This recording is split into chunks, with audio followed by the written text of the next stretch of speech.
My name is John Rovito. I am the owner of Hammer Productions Incorporated, based out of New York City.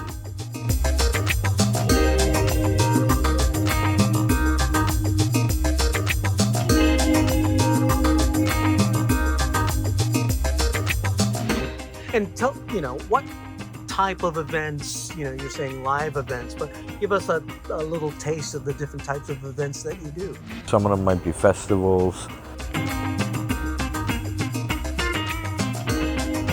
Some of them would be corporate events, from video shoots to rock concerts or any other kind of concerts, jazz or folk, anything that's going on that's in the tri-state area. What are some of the like terms or the types of people that you would be hiring from, as you said, like stage people to what else? We supply audio techs, we supply lighting techs, riggers, general stagehands, truck loaders, forklift operators, condor operators. Because a corporate meeting and a concert might involve similar, functions. Yes, exactly. Corporate meeting, you still have people setting up video, and they're setting up projectors, and they're setting up screens, and they're setting up microphones and speakers and sound systems, and they still need people to operate all of those things. And a concert or festival, the same exact thing. And I've known you for too many years, or more years than I'm willing to admit on camera. I know that you have other fields of interest as well, and that you've made major inroads with other professions, and I'm just trying to see how they all connect collectively. But why don't you describe some of the other things that you do as well as production? Well, I guess they connect kind of artistically, because everything that I do is kind of artistic, I guess. As music is a type of art, and I'm also a fine artist, painter. I also cook, which is also another type of art that you can you can think of it that way. Just about everything. I also DJ, which is another form of art. I guess it's all different types of cultural things that I'm into that all play a part in what I do.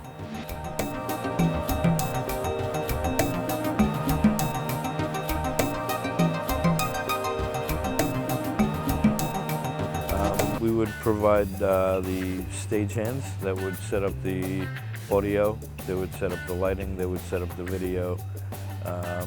They would help set up anything that has to do with the event, where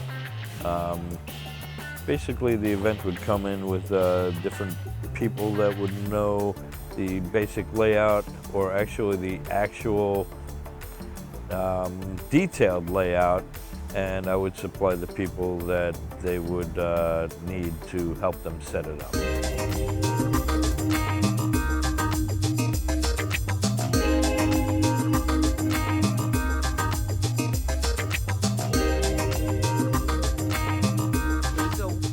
When did you get involved in the industry? Like, that's a long time for a company, but surely there must be something that happened before that. Yes, I've been involved in the industry since about 1987. 1987? 1987. How many years is that? Come on, quick, Victor. How many years?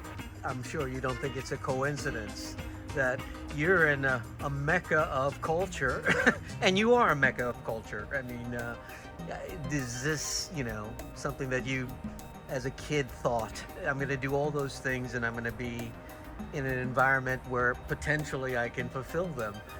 Nah, I never imagined that I'd be able to do that. but I'm happy that I was able to.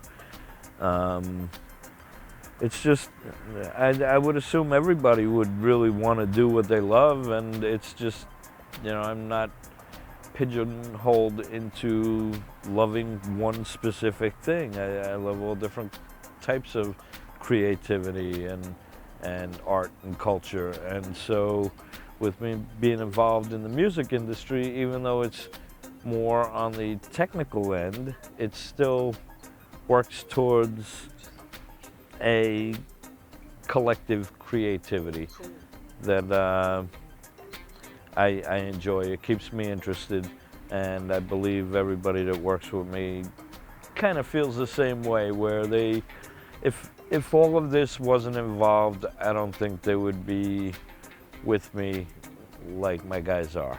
Is there a goal that, like, what's the ideal situation for you with your company? Like, ideally, I've got this much work or whatever have you. Is there a situation that kind of defines, some of your goals with your company? Well, I guess my goal with my company was to supply enough professional people that were required for the jobs that I was getting hired for. And for so long, that seemed like that was good enough, but it seems like things are just expanding lately, and I am not going to hold things back and just keep it the way it was. It's like, if it wants to grow, which it's kind of doing without me pushing it so much, I'm gonna let it go that way. And right now, that's the way it's going, and I'm happy. Being aware, like, this can be a day or this can be a week. It's even crazier with festivals, when we're setting up for a month or maybe even more for an event that is a weekend, 2 or 3 days, all for many, many weeks of setup. And then all of a sudden it happens and it's over before you know it. And then it usually takes about half the time to break down, and we're out onto the next gig. I guess the audience isn't really thinking about, wow, I wonder how long these stagehands have been here.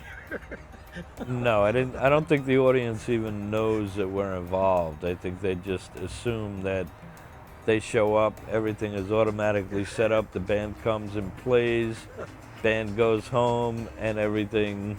They don't think about it after that. It's just. What do you say? So people should actually find out, like, well, we're the guys, the real guys who set this thing up. They don't care about that. That's not part of the entertainment. That's not what they're paying for. Okay. That's all the behind the scenes stuff that make it happen. If we weren't there, it wouldn't be able to happen. But we're not the entertainment that they're looking for. Even though it is kind of entertaining sometimes, we're not what they're paying for. So, the unsung heroes, ladies and gentlemen, we finally found them. In case you were interested. Here we are.